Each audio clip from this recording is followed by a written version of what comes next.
എനിക്കറിയാവുന്നിടത്തോളം അങ്ങനെ ഒരു കാര്യം സംഭവിച്ചിട്ടില്ല. എനിക്കറിയാവുന്നിടത്തോളം അവൻ വളരെ നല്ലൊരു മനുഷ്യനാണ്.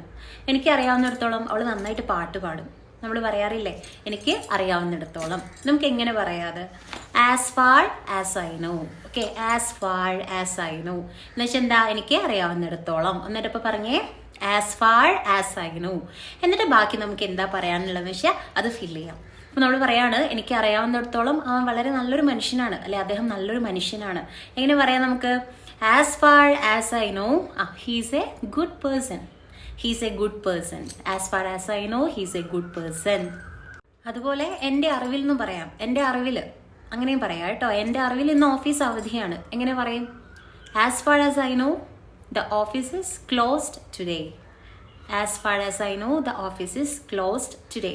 അതായത് എനിക്കറിയാവുന്നിടത്തോളം അല്ലെങ്കിൽ എൻ്റെ അറിവിൽ, രണ്ടിനും നമുക്ക് എന്ത് പറയാം, as far as I know. Okay, അങ്ങനെയെങ്കിൽ എൻ്റെ അറിവിൽ അല്ലെങ്കിൽ എനിക്കറിയാവുന്നിടത്തോളം അവൻ നന്നായിട്ട് പാട്ട് പാടും എന്നെങ്ങനെ പറയും?